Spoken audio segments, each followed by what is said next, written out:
자, 우리 오늘 계속해서 엘리야 이야기, 로뎀나무 그늘에서 이제 호렙산으로 이동해가는 그런 과정에서 절망 끝, 희망 시작, 이렇게 새롭게 하나님께서 일으키시는 그런 말씀을 통해서 우리가 오늘도 은혜 받는 자리, 기도의 자리에 나아가기를 바랍니다. 그러니까 한번 무너지기 시작하면 그 추락은 걷잡을 수 없는 거예요.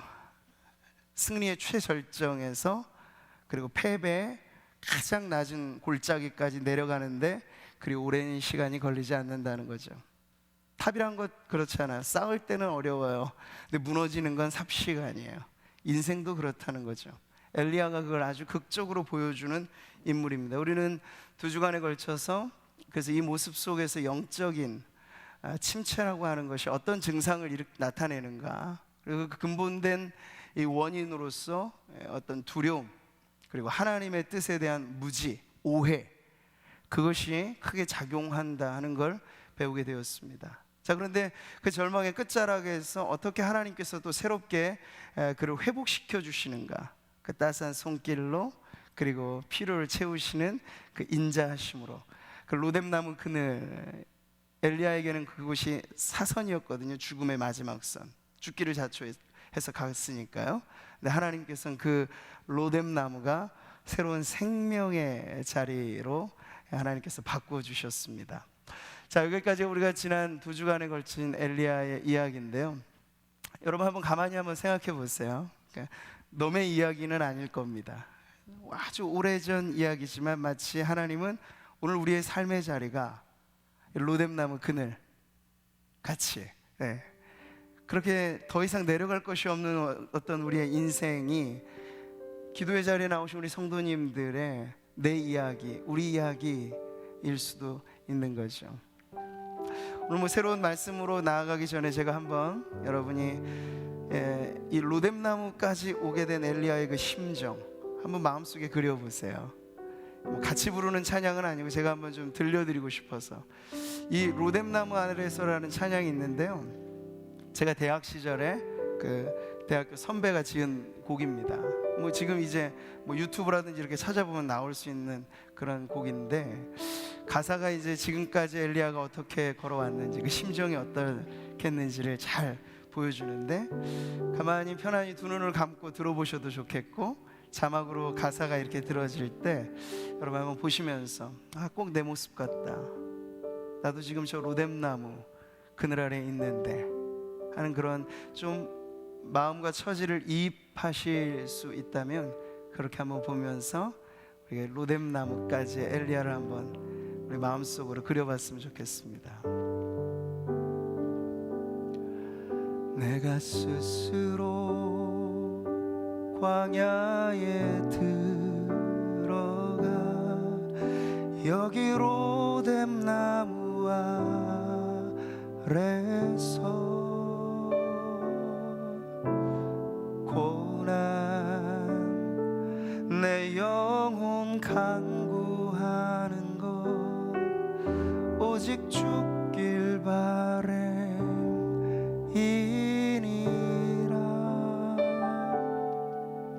아무 소망도 아무런 기대도 없는 여기 로뎀나무 아래서 주여 나를 돌아보소서, 주여 나를 도와주소서.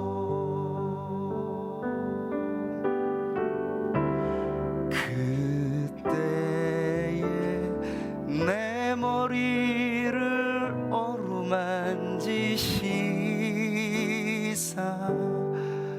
내게 떡과 물로 소생시키시고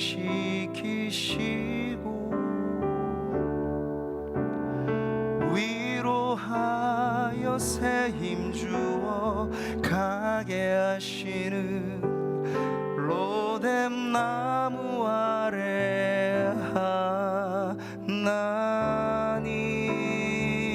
하나님, 낫게 하소서,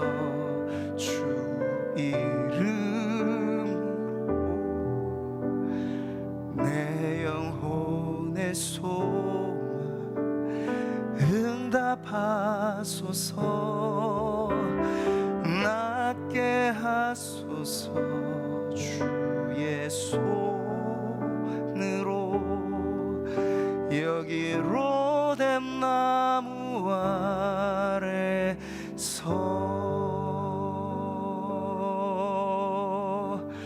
그때에 내 머리를 어루만지시며 내게 떡과 물로 소생시키시고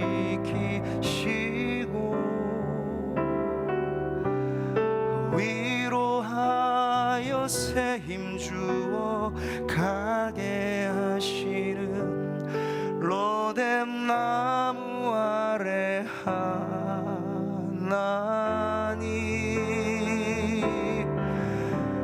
낫게 하소서. 주 이름으로 내 영혼의 소원 응답하소서. 낫게 하소서. 주의 손으로 여기 로뎀 나무 아래서 낫게 하소서. 낫게 하소서. 주 이름으로 내 영혼의 소원 응답하소서. 낫게 하소서. 주의 손으로 여기 로뎀 나무 우리 한 번 더 고백해 볼까요? 낫게 하소서. 낫게 하소서. 주 이름으로 내 영혼의 소원 응답하소서. 낫게 하소서. 주 손으로 여기 로뎀 나무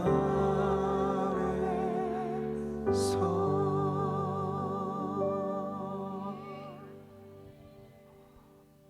저는 이 찬양을 부를 때 우리 성도들이 많이 떠올라요. 이 자리에 나올 수조차 없이 이 병상에 누워서 어쩌면 지금 유튜브로나 영상으로 음성으로 듣고 계시는 병환 중에 가정에서 또 요양원에서 병조 누워있는 우리 성도들이 많이 떠오릅니다. 주님의 위로의 축복 또 치유의 손길이 그분들에게까지 가닿는 은혜가 넘쳐나기를 바랍니다. 우리 인생의 로뎀 나무는 멀리 있지 않습니다. 내가 죽고 싶은 삶의 마지막 자리가 인생의 로뎀 나무이죠. 그곳에도 여러분 하나님이 찾아오시면 길은 있는 거예요. 모두가 안 된다고 말할 때 내 눈앞에 딱 버티고 있는 게 벽이고 담일 때 하나님께서 찾아오시면요, 부활하신 주님이 그 두려움에 꽁꽁 묶여 있었던 제자들 벽을 뚫고 오시잖아요. 우리 주님은 그러실 수 있다고요. 우리에게는 한계의 벽, 절망의 벽, 근데 주님, 부활하신 우리 주님의 능력은 그것을 뛰어넘고 함께 하시죠. 그 주님으로 인하여서 로뎀 나무가 새로운 회복을 알리는 그 출발의 자리가 되는 그 은혜, 그것이 오늘도 우리 성도님들의 삶의 자리에 펼쳐지기를 축복합니다. 자, 오늘 말씀은 희망이 움돋는 이 하나님의 산 호렙으로 인도함을 받은 엘리야의 모습, 그 장면으로부터 출발합니다. 광야 로뎀 나무에서 죽다 살아났죠. 기진맥진, 하나님께서 주신 그 신령한 음식으로 40일을 버티면서 거기까지 옵니다. 얼마나 힘들었을까요? 사실 빨리 오자면 열흘길 정도 되는데 40일. 그러니까 이건 정확히 이스라엘 백성이 광야에서 방황했던 것에 대한 재현이라고 볼 수 있겠죠. 엘리야 시대가 꼭 그랬거든요. 배교가 판을 쳤고 하나님을 믿는 것도 아니고 안 믿는 것도 아닌 이름하여 혼합주의적인 그런 신앙에 물들어져 있을 때 광야는 다시 펼쳐지는 거예요. 빨리 가자면 열흘길이면 가는 약속의 땅인데 40년을 뱅뱅 돌았던 그때 그 시절의 이야기가 지금 엘리야, 하나님과 백성 사이에 선 이 중보자의 어깨 위에 짊어져서 40일을 걸려서 그 호렙 하나님의 산으로 이르게 되죠. 자, 근데 문제가 또 생겨요. 기진맥진 여기까지 왔지만 어느 정도 몸의 기력이 회복되니까 엘리야 안에서 또 무언가 꿈틀거리는 거예요. 그게 뭘까요? 아직 다 죽지 않은 혈기가 살아나는 거죠. 어디서 그것을 알 수 있습니까? 10절과 14절에서 오늘 이 본문에 반복되어지는 하나님과 엘리야의 대화 속에서 지금 엘리야의 항변을 먼저 우리가 보는 거예요. 이렇게 말하죠. 같이 한번 읽어볼까요? 내가 만군의 하나님 여호와께 열심히 유별하오니 이는 이스라엘 자손이 주의 언약을 버리고 주의 제단을 헐며 칼로 주의 선지자들을 죽였음이오며 오직 나만 남았거늘 그들이 내 생명을 찾아 빼앗으려 하나이다. 지금 정확히 자신의 처지 그리고 이스라엘 민족의 상황 이 모든 것을 압축해서 그렇게 항변하듯 지금 엘리야가 하나님 앞에 말합니다. 여기서 지금 엘리야는 뭘 하고 있는 거죠? 자신을 하나님 앞에 드러내고 있어요. 어필하고 있어요. 어떻게 해요? 우리 옛날 번역으로는 더 마음에 와닿는데 열심히 특심이라고 말하잖아요. 유별난 열심을 내가 갖고 있습니다. 이게 뭐예요? 하나님 저 이런 사람이잖아요. 하나님 제가 하나님 앞에 바쳐온 세월이 있잖아요. 살아온 날들이 있잖아요. 죽기를 각오하고 하나님 앞에 헌신했던 것 주님이 아시잖아요. 열심의 유별남, 열심의 특심이라고. 그리고 말합니다. 하나님 보세요. 이스라엘 백성은 다 주를 버렸잖아요. 아시잖아요. 그런데 저는 홀로 제 신앙을 지키고 여기까지 있습니다. 잘 가만히 들어보면 엘리야가 하나님 나 이런 사람인데요 왜 나 몰라주시는 거예요? 유아독전식으로 지금 자신을 어필하고 있습니다. 근데 하나님 지금도 내가 죽음의 위협 앞에 그 철천지 원수인 이세벨을 통해서 공개적인 살인 선고를 받은 입장, 어디로 도망가도 피할 길 없는 지금 제 처지, 이 꼴이 지금 어떤가를 주님이 보세요. 왜 이래야 합니까? 묻고 싶은 거예요. 따지듯이. 엘리야는요 하늘로부터 임한 불을 본 사람이잖아. 기적의 주인공이에요. 하늘이 닫혔고 또 하늘이 열렸어요. 기도가 얼마나 가공할 만한 위력인가를 엘리야만큼 깊이 체험한 사람이 어디 있을까요? 엘리야는 그런 사람이라고요. 그런데도 상황이 호전되지 않아요. 역전되지 않아요. 시대는 깜깜해요. 민족과 사람들은 여전히 어둠 속에 헤매요. 자기는 죽을 지경이에요. 그러니 이전에 방금 전까지 불을 보고 물을 보고 별 기적을 봐도요 여러분 믿음은 그 기적으로 인하여서 유지되고 계속해서 우리를 끌어가는 것이 아니라는 걸 너무나 또 잘 보여주는 게 엘리야죠. 이스라엘 백성도 그랬고요. 기적은 사실 잠깐뿐이에요. 지나고 나면 그 기적의 생생함 혹은 기적 같은 일들의 그 어떤 이 날 것 그대로의 강렬함, 여러분 그 자극은 시간이 지나면 옅어져요. 잊혀져요. 그냥 기록에만 남아요. 근데 믿음은 그런 것이 아닙니다. 근데 지금 엘리야에게 기적은 있었지만 아직 믿음이 흔들리는 갈대 같은 상황인 것을 우리가 지금 보고 있는 거죠. 그러니까 엘리야의 모습 속에 우리가 있습니다. 우리 중에도 왜 이런 고백이 없겠습니까? 똑같지는 않겠습니다만 우리에게도 믿음의 고백들이 있잖아요. 하나님 앞에 우리 자신을 어필할 만한 충분한 믿음의 이력들이 있어요. 커리어가 있어요. 내가 주님을 위하여 섬겨온 세월이 있어요. 주님께 바쳐온 것들이 있어요. 어떤 분들은 그게 공개됐고 어떤 분들은 드러나지 않고 차이는 있겠습니다. 우리는 알아요. 하나님, 저 이런 사람인 거 주님이 아시잖아요. 자, 그런데 영적인 고뇌와 스트레스는 아픔이 여전히 우리에게 있다는 것. 육신의 몸 하나도 건사하기 힘들 그런 고통 속에 내가 있을 때 왜 엘리야 같은 이런 마음이 안 나오겠어요? 쓴물이 나오는 거죠. 예. 그래서 여러분, 죽음에 이르는 질병이라고 하잖아요. 무엇을? 절망을. 절망과 나 사이가 그리 멀리 떨어져 있지 않은 성도들의 경험이 왜 없겠습니까? 우리의 믿음이라는 게 기계식이 아니잖아요. 늘 똑같은 온도로 유지되면 얼마나 좋겠습니까만 들쭉날쭉이요. 어제는 고공을 이렇게 치솟고 산 정상을 오르지만 오늘은 또 완전히 골짜기, 그런 골짜기가 없을 만큼 사망의 음침한 골짜기로 들어가기 쉬운 것이 바로 우리라는 거죠. 그래서 우리가 한 가지 배워야 될 것이 있습니다. 엘리야를 보면서 엘리야 앞에 모든 이력이 사실은 다 은매 기주거잖아요. 엘리야 같은 기도 응답의 이 사건 역사가 사실 흔한 것이 아니잖아요. 그런데 그런 엘리야도 곤두박질 치는 걸 우리가 보면서 신앙의 겸손을 배워야 한다고요. 과신하지 마세요. 우리의 이력이 우리를 지켜주는 것 아닙니다. 하나님이 우리를 지켜주시는 거예요. 하나님의 손 안에 우리가 붙들려 있어야 우리는 안전하죠. 내가 나를 지키는 것 아니에요. 내 지식이 나를 지키는 것 아니고 뭐 교회에서 별의별 훈련, 이 경험, 그게 우리를 지키는 게 아니라 우리를 지켜주시는 이는 오직 한 분, 우리의 인생의 로뎀나무 그늘 아래 웅크려서 더 이상 살고 싶은 마음도 없고 죽겠다는 아우성이 우리 안에 치밀어 오를 때, 누구도 알아주지 않을 때 호련히 우리에게 오셔서 손 내미시고 어루만져 주시는 그 하나님이 우리를 지켜주시는 분인 줄 믿습니다. 하나님이에요. 하나님.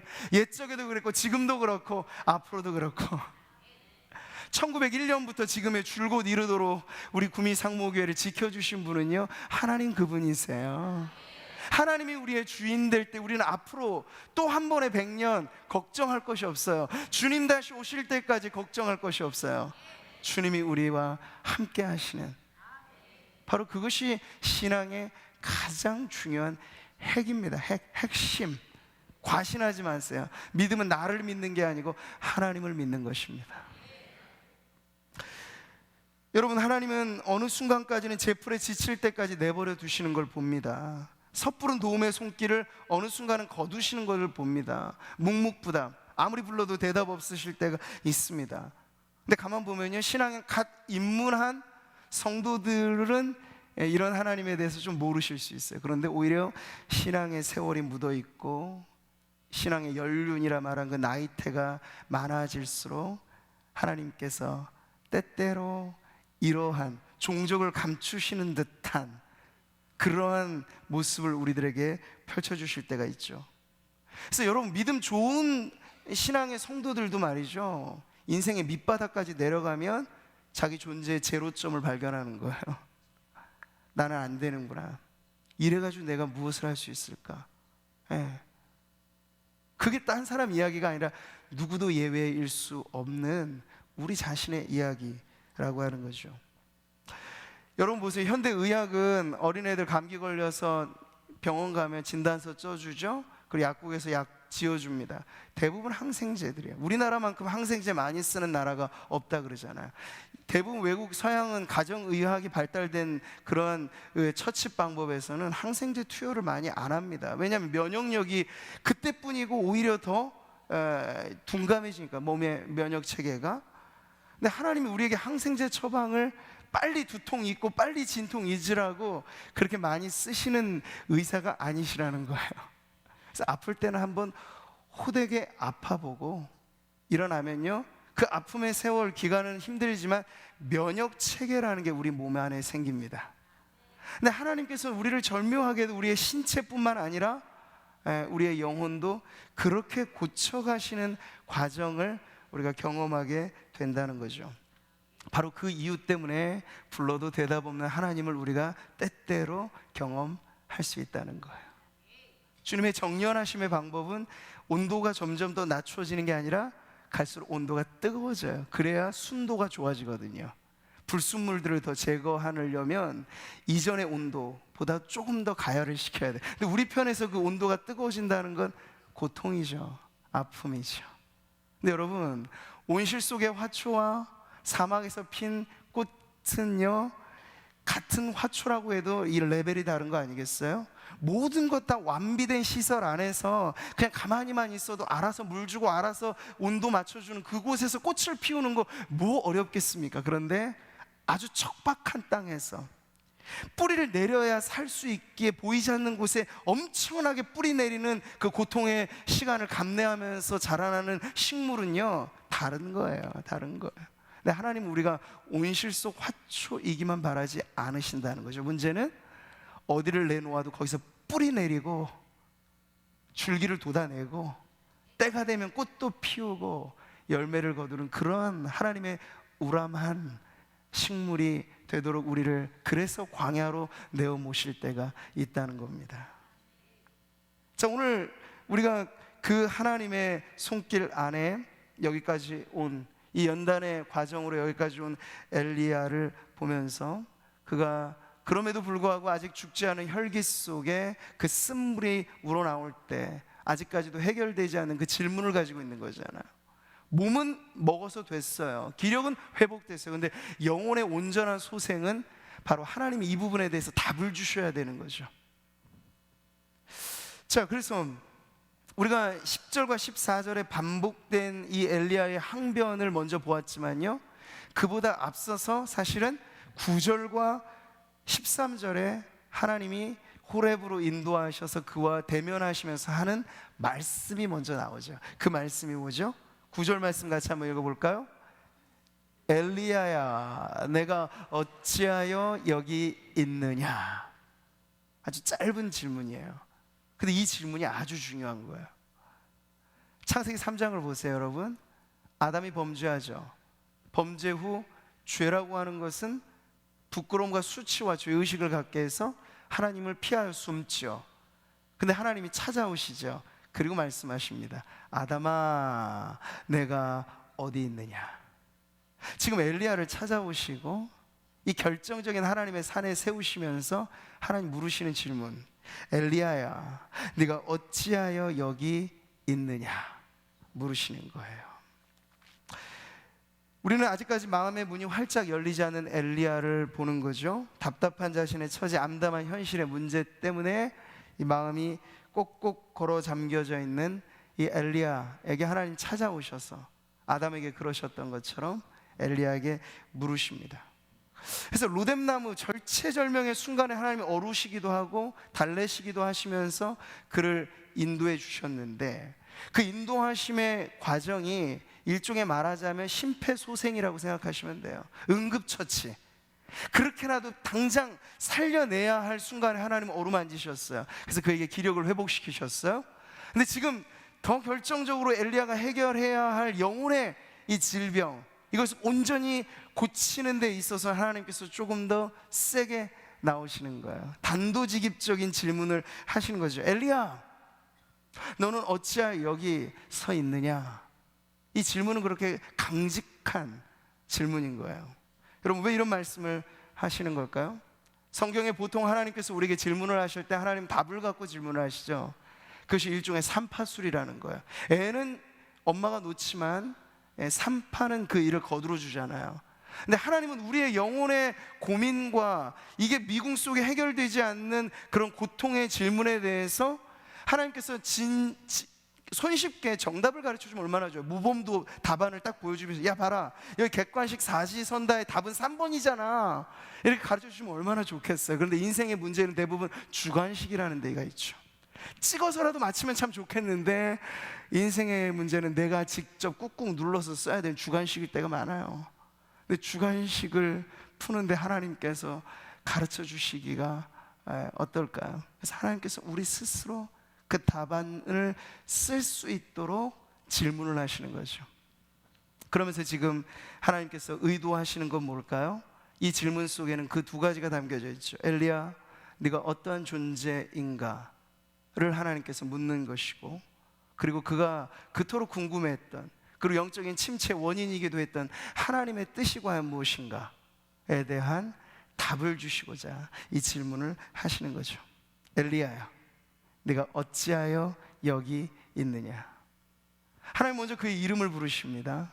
아담아 부르신 것처럼. 히브리 사람들의 이름은 꼭 그 사람의 존재를 담고 있어요. 네, 엘리야. 그 이름을 부르실 때 네가 어떤 존재인가를 하나님께서는 물으시는 거예요. 그래서 어찌 여기 서 있느냐라고 하는 그 질문 안에는 엘리야, 네가 어떤 존재이고 너의 인생의 방향이 지금 어떻게 맞춰져 있느냐, 인생의 방향을 물으세요. 너는 지금 어디 서 있느냐라고 그의 삶의 자리를 물으시는 거죠. 제가 신학도로서 처음 신학교에 갔을 때 나이 지긋이 드신 학장님, 총장님이 이 신학 개론 수업을 하신단 말이죠. 신입생들한테. 그럴 때마다 늘 귀에 정말 딱쟁이가 박일 정도로 가르쳐 주시는 그 가르침 중에 거기서 제가 히브리어라는 거, 헬라어라고 하는 성경 원어를 거기서 2단어 딱 배운 거예요. 처음에 1학년 때, 1학기 때. 하나는 질문이고 하나는 답인데, 그 총장님이 수업을 시작하시기 전에 언제나 이렇게 물으세요. 히브리어로 푸스토. 이게 뭐냐면 Where I stand, 내가 어디에 서 있는가 묻는 거야. 나는 지금 어디에, 그러니까 너 신학하러 왔지, 너 소명 받았지, 근데 너 어디에 서 있는 거니? 라는 질문을 하는 거죠. 그리고 당황해하는 이 천진난만한 신학도들한테 총장님이 답을 또 알려주십니다. 그 답은 헬라어예요. 코람 데오, 하나님의 목전에 내가 서 있습니다. 그 질문, 우리가 무엇하러 여기 왔는가? 선지동산에 왔다면 왜 왔는가? 성도들에게 이것을 바꾸어 말한다면 우리가 교회가 되고 기도의 자리에 오고 지금 이 밤에도 이 시간 기도의 자리에 있을 때 우리는 과연 무엇하러 이 자리에 서 있는가? 언제나 하나님 앞에 나는 누구인가에 대한 그 질문과 내가 왜 이 자리에 있는가에 대한 그런 질문을 하나님께서는 엘리야에게, 그리고 오늘 우리에게 물으시는 거죠.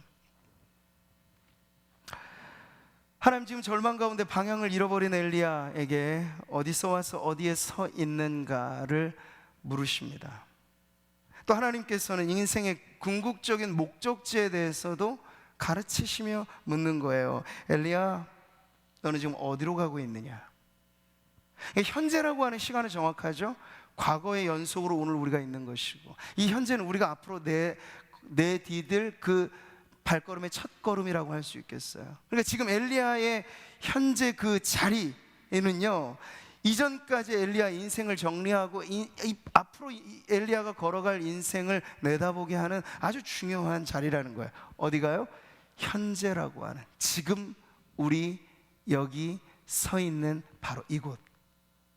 이것을 우리가 떼어놓은 채로 과거에만 매여 있으면 안 돼요. 답이 없는 인생이에요. 오늘 이 자리에 내가 왜 서 있는지에 대해서 알아야 돼요. 그래야 우리가 앞으로 꿈꾸는 미래가 핑크빛이든 뭐 아름다운 비전이든 어떤 것이든 간에요, 오늘 우리가 서 있는 이 자리가 확고해야 앞으로 내디딜 그 땅이 주님이 가라 하시는 약속의 땅이 될 수 있는 줄 믿습니다. 그래서 인생의 궁극적인 목적에 대한 질문도 너무나 엘리야에겐 중요한 거죠.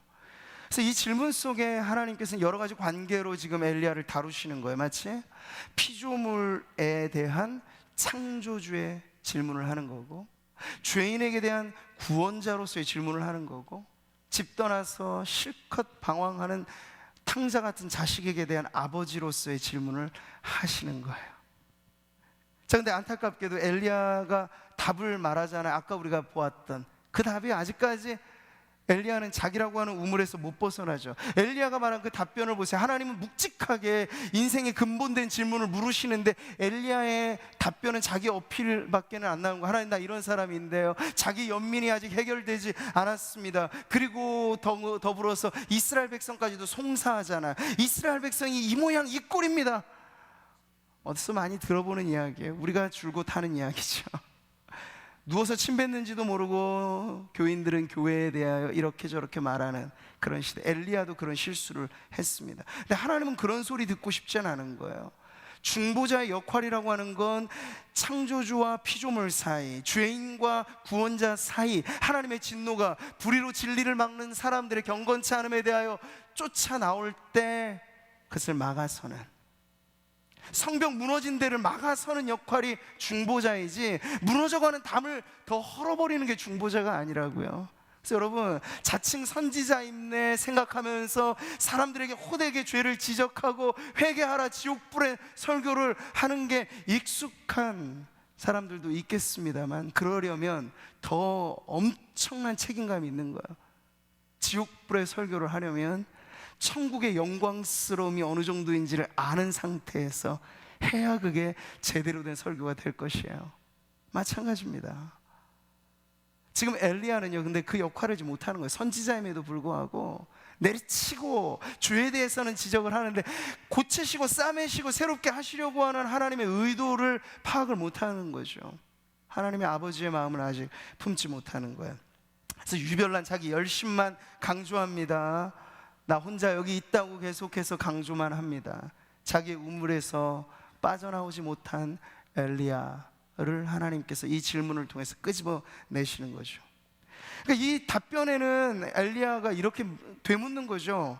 하나님, 제가 이렇게 될 동안 하나님은 뭘 하신 거예요? 이스라엘 백성이 이 모양 이 꼴이 될 때까지 하나님은 무엇 하신 것입니까?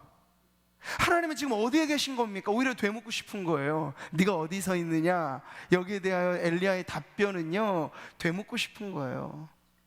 우리가 고통당할 때, 내가 아파서 죽겠다고 아우성칠 때 하나님은 어디에 계신 겁니까?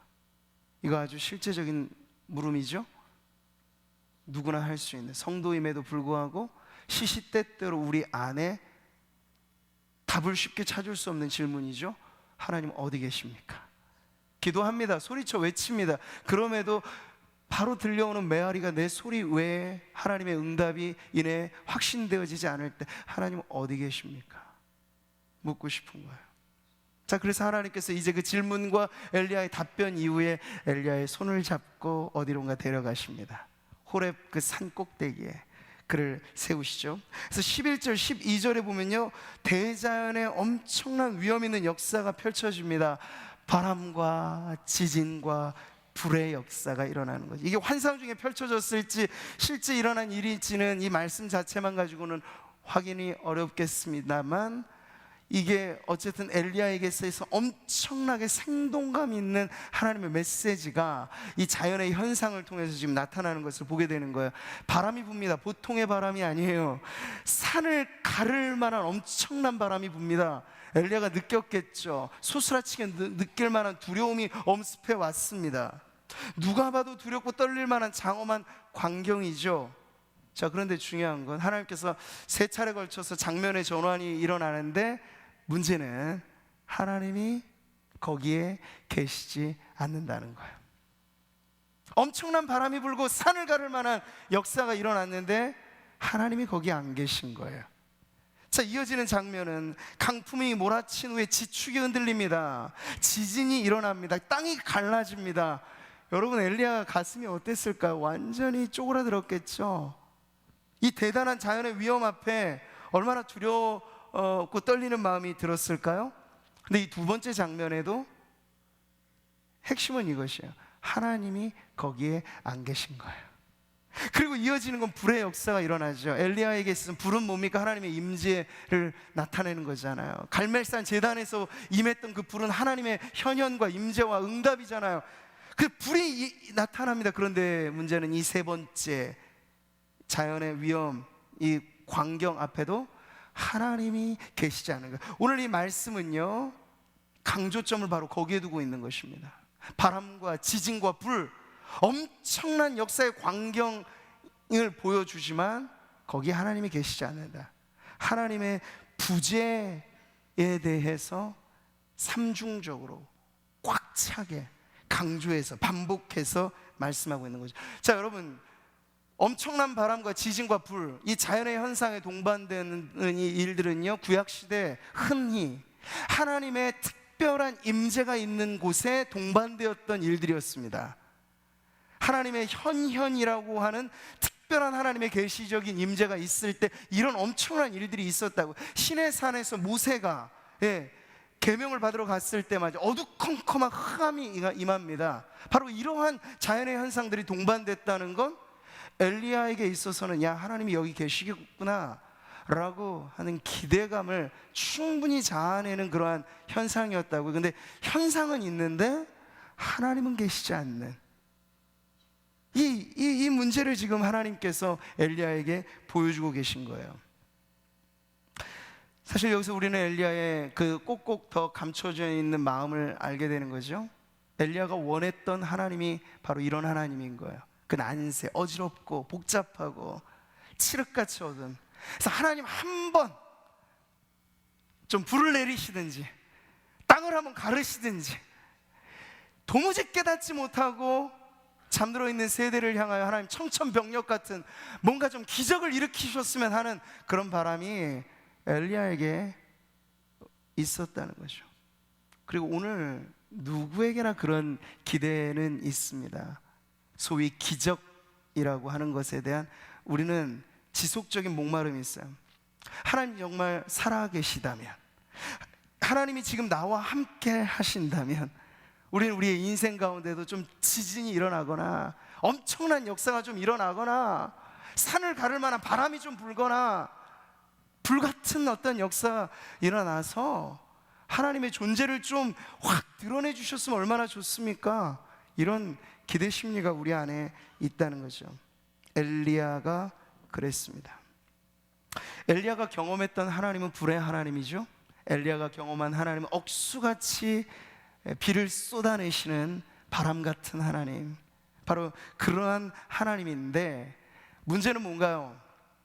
엘리야가 그런 하나님만 믿고 싶어 했다는 거야. 자, 강세가 어디에 찍혀 있습니까? 엘리야는 기적같이, 바람같이, 불같이, 강풍처럼 몰아닥치는 하나님의 어떠한 부인할 수 없는 영광스러운 어떤 역사, 그렇게만 임하시는 하나님을 원했던 거예요. 그래서 지금 하나님께서 엘리야와 숨바꼭질을 하시는 거죠. 대단한 일을 펼쳐 놓으시면서 하나님은 숨어 계세요. 나 잡아봐라 하시면서, 나 찾아봐라 엘리야요. 하늘을 흔드시면서 나 어디에 있는지 한번 보렴. 엘리야는 거기에 계실 거라고 생각했거든요.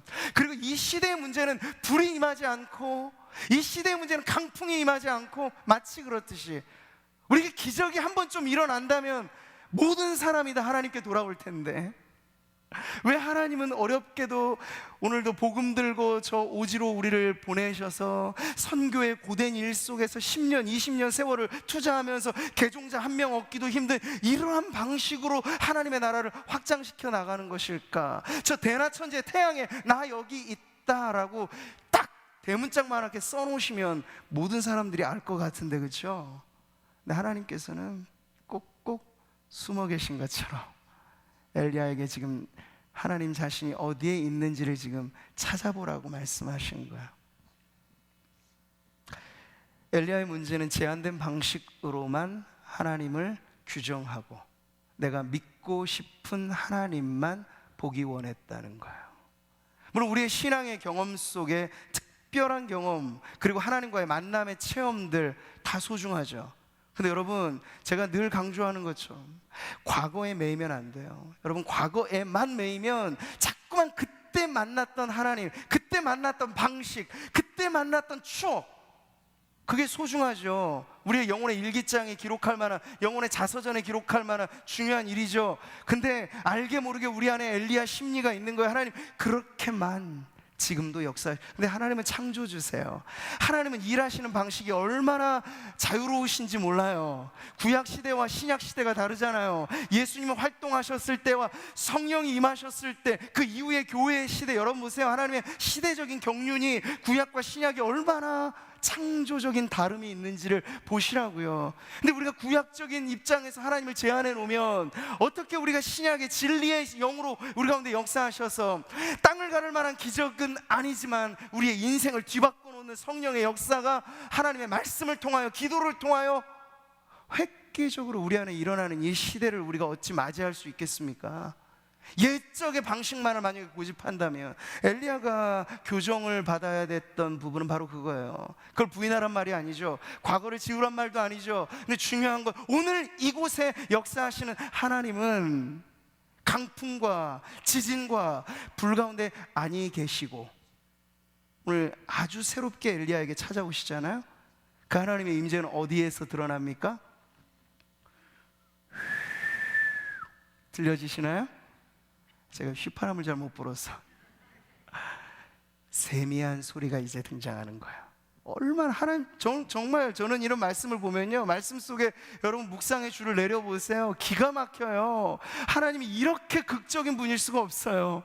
앞에서는, 바로 앞에서는 강풍에 산을 가르고 엄청난 지진으로 쩍쩍 가르고 불을 내리시고, 근데 거기서는 나 잡아봐라 숨어 계시면서, 그 다음에 엘리야에게 하나님의 존재를 드러내실 때 어떻게 찾아오세요? 들릴락 말락한 세미한 소리로, 세미한 소리로.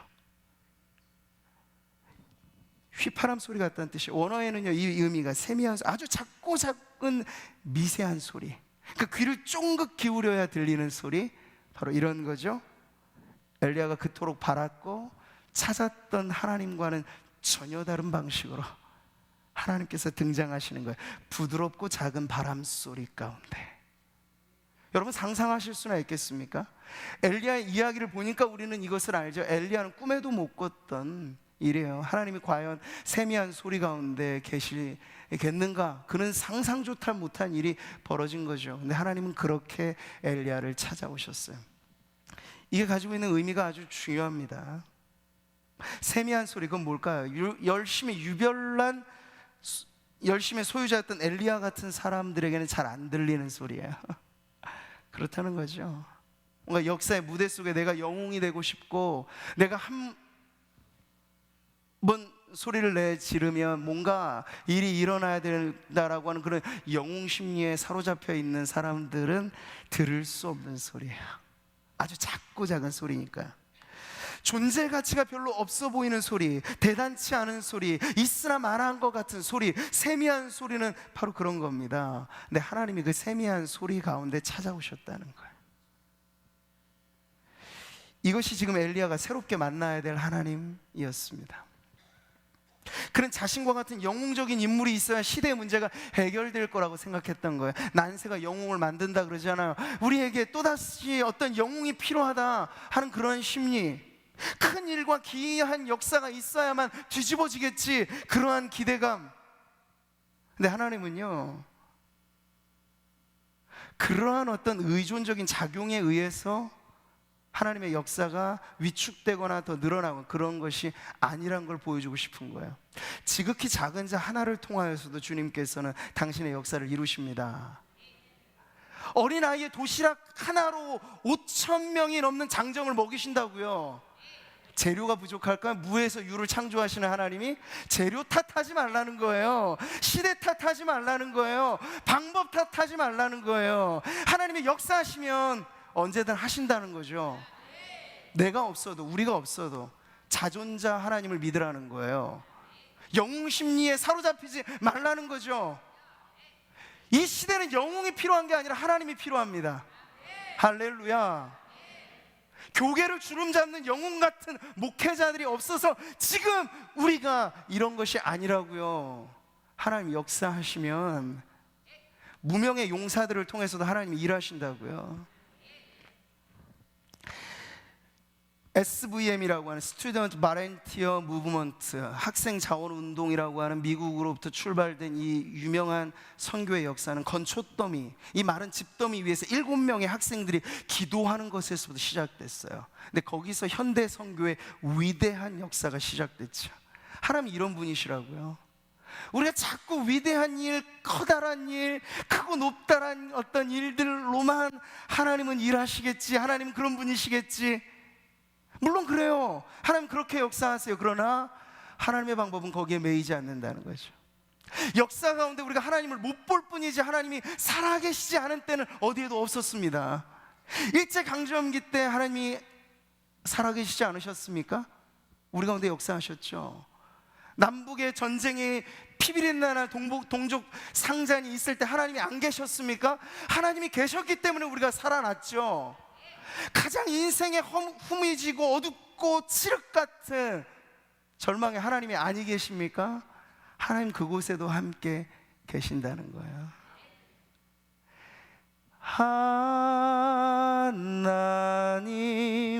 하나님께로 더 가까이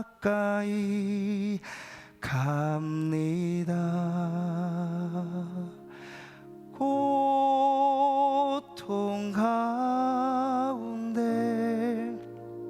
계신 주님,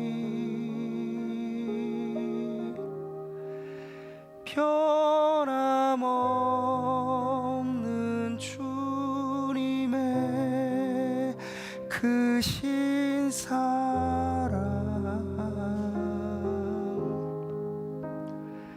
영원히 주님만을 섬기리.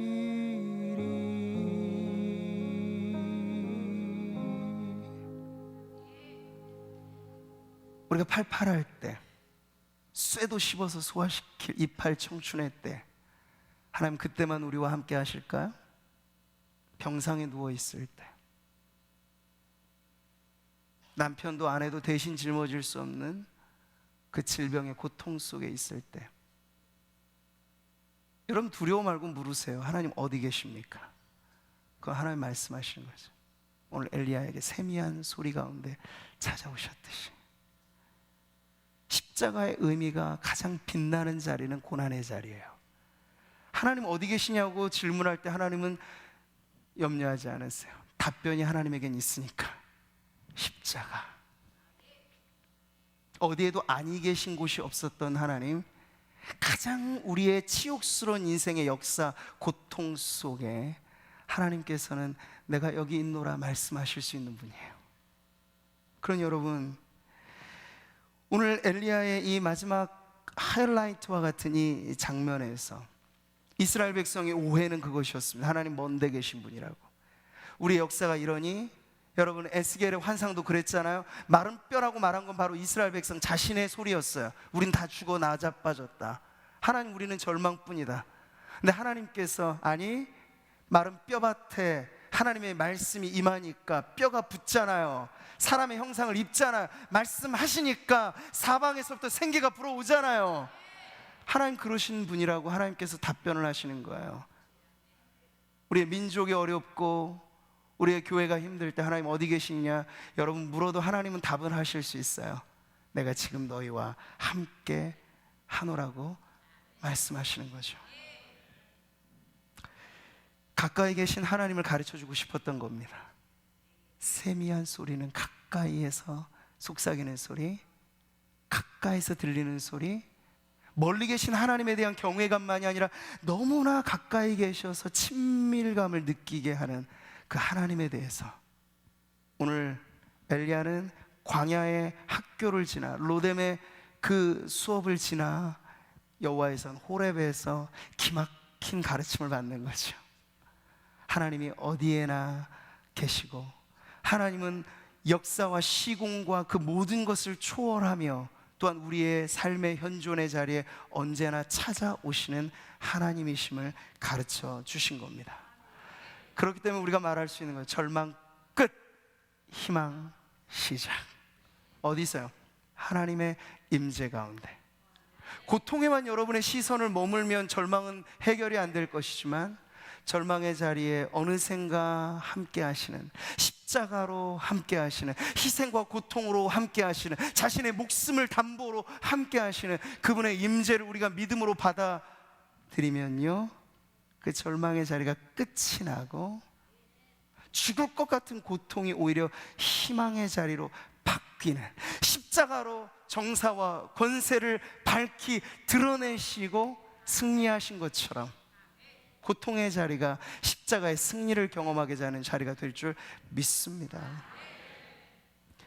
우리가 바라는 인생 문제로부터의 탈출, 여기 많은 젊은이들이 있고 또 우리 성도들의 인생에 풀리지 않는 꼬인 인생의 실타래를 풀고 싶은 그런 마음에 우리가 기도할 때 그 해결점, 그것은 어디로부터, 무엇으로부터 옵니까?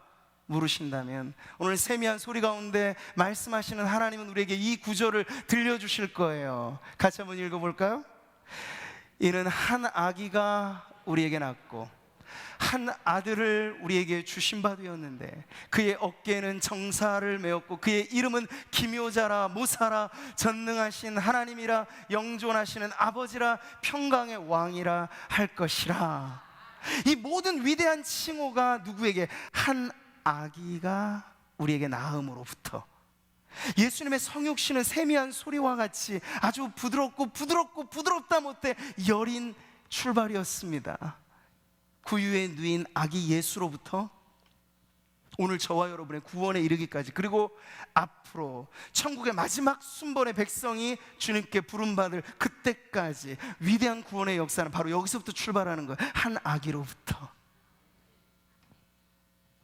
인류 구원의 위대한 역사는 세미한 소리처럼 자꾸 부드럽게 출발한다는 사실을 여러분 잊지 마세요. 임마누엘, 한 아기로 이 땅에 오신 예수 그리스도, 그분은 결국 과거에 매여 계신 분이 아닙니다. 부활하신 분, 그가 살아나셨다. 그 선언은 이후 우리에게 이렇게 들려지는 거죠. 볼지어다 내가 세상 끝날까지 너희와 항상 함께 있으리라. 성령으로 우리와 함께 하심은 우리에게 임마누엘의 현존을, 임재를 오늘 예배하고 기도하는 성도들에게 시시때때로, 여러분이 가정에 홀로 골방에 기도를 할 때도 상관없어요. 하나님은 그 문을 비집고 들어오실 수 있는 분이에요. 벽이 있고 담이 있는 인생의 절망, 독방에 여러분이 갇혀 있어도 상관없어요. 그 담을 뚫고 들어오실 수 있는 분이 임마누엘, 살아계신 그분. 절망 끝 희망 시작은 특정한 방식, 특별한 장소, 특정한 사람에게 달린 것이 아니라, 바람과 지진과 불같은 방식이 아니라 그보다 확실한 하나님의 임재로부터 시작되는 변화인 줄 믿으시기 바랍니다. 오늘도 여러분 하나님 세미한 소리 가운데 마치 그 속삭이는 숨결같이, 왜 성령이라고 하는 단어의 원어가 바람과 통할까요? 호흡과 통할까요? 성령의 역사 역시도 여러분 그렇다는 거예요. 기상천외한 방식으로만 성령이 임하시지 않고요, 숨결처럼 바람처럼 우리에게 오셔서 다른 누구는 몰라도 오늘 여러분 기도하는 한 분 한 분 성도님들에게 속삭이시듯 말씀하실 수 있는 분이 성령님이신 줄 믿습니다. 믿음의 눈으로 보세요. 믿음의 귀로 들으세요. 그래야 세미한 소리를 들을 수 있습니다. 그 믿음의 눈만 열려 있다면 우리는 곳곳에 도처에, 사실 구원받은 성도의 눈으로 보면 자연의 책이 얼마나 아름다운 하나님의 역사의 현장인지를 보게 될 거예요. 여러분, 여름 하늘을 날아다니는 고추잠자리, 그 여린 날갯짓 속에서도 우리는 창조주를 보는 거죠. 하나님은 살아계시다. 공중에 새 한 마리, 땅에 꽃 한 송이도 하나님 먹이시고 입히신다고 하셨으니까 잠자리가 날아다니는 거 하나님의 살아계심을 보여주는 거잖아요. 교회 앞마당에 꽃이 피고 식물이 자라는 거 하나님의 살아계심을 보여주는 거잖아요. 하나님 어디 먼데 계시잖아요. 우리의 삶의 자리에 언제나 가까이 그 하나님을 여러분 믿음으로 바라보십시오. 그곳에서 절망은 끝나고 희망은 시작되는 줄 믿습니다. 때론 속삭이듯 다가오실 때 여러분의 경험이 하나님을 제한하지 마시기를 바라고, 물론 정반대일 수도 있어요. 그러니 오늘 엘리야의 이야기는 우리에게 결론하여 말합니다. 하나님 제한하지 말라는 것이에요. 그리고 하나님은 언제나 살아계시다는 거예요. 대통령의 임기는 몇 년이면 끝나고 역사의 격변은 왔다가도 사라지고 세상 천지에 유일하게 변화되지 않는 건 아무것도 없습니다. 모든 것이 변합니다. 단지 변하지 않는 하나님만이 계실 뿐입니다. 역사의 인물들은 왔다가 갑니다. 그 사람들에게 이 거대한 역사에 여러분 주권이 있는 게 아니라 역사의 주관자는 오직 한 분 하나님이신 거예요. 우리 인생 전체를 두고 봤을 때도 여러분 그래서 의지할 만한 분은 오직 한 분밖에 안 계신 거죠. 그 하나님께 여러분은 의지거리를 두시고 믿음을 두시고 환경과 고통과 우리가 보고픈 방식으로서의 편향, 이 모든 것이 아니라 말씀을 통하여 자유롭게 왕래하시고 진리의 성령으로 우리 안에 지금도 여전히 함께 하시는 그 주님을 대하면서 우리의 인생에 다시 한번 새로운 희망의 동 터오르는 은혜가 넘쳐나시기를 주님의 이름으로 축복합니다. 할렐루야. 찬양하면서 기도하는 자리에 나가실까요? 네. 현재 시각 10시 52분입니다. 버스 탑승까지 좀 시간이 있으신데 개인 기도하는 시간을 좀 충분히 가지시죠. 여러분, 오늘 말씀을 통해서 어떻게 하나님께서 여러분에게 들려주셨습니까? 여러분의 상황과 여러분의 믿음의 처지와 그리고 여러분이 원하는 어떤 갈망, 그 모든 것이 다 있으실 텐데 여러분, 하나님은 우리에게 질문받기를 주저하지 않으세요. 질문하세요. 엘리야처럼 해보셔요. 하나님이 답을 주실 겁니다. 하나님이 답이 없는 분이 아니세요. 답이 없는 건 우리 인생이죠. 하나님은 답이 있으십니다. 예수님은 백문일답이 되시는 분입니다. 우리가 기쁠 때나 슬플 때나 십자가는 우리에게 답이 됩니다. 고난의 한복판에서도 십자가는 우리에게 답이 됩니다. 하나님 나와 함께 하신다. 그 하나님 앞에 여러분 주저함 없이 나아가세요. 하나님이 답이 없으실 거라고 생각하는 게 가장 심각한 믿음의 먹구름이죠. 근데 여러분, 오늘 말씀을 통해서 저는 담대하게 여러분에게 선언할 수 있습니다. 답이 있어요, 우리 하나님께. 그럼 여러분의 고통에 아주 치열하고 깊은 고통의 가장 절박한 그 순간의 문제를 가지고도 하나님께 나아오세요. 하나님께서 말씀하십니다. 아침에 자욱히 깔려진 안개처럼 여러분의 인생길이 어디로 가는지 좀 모르시겠다. 점점 내리막길로 안개 낀 그 길을 걷고 있다고 생각되십니까? 하나님께서 오늘 우리에게 세미한 소리 가운데 엘리야를 찾아오셨듯 안개 속에 더듬거리며 우리의 인생의 향방을 찾을 길 없어 하는 우리들에게 하나님 말씀하세요. 내가 어디에 서 있는지를 물으시면서, 그리고 하나님께서는 과연 어디에 계신가를 말씀하시면서 오늘 우리에게 다가오시는 그 하나님 앞에 우리가 이 찬양 고백하면서 우리의 믿음으로 고백하면서 이어서 기도하는 시간을 갖도록 하겠습니다.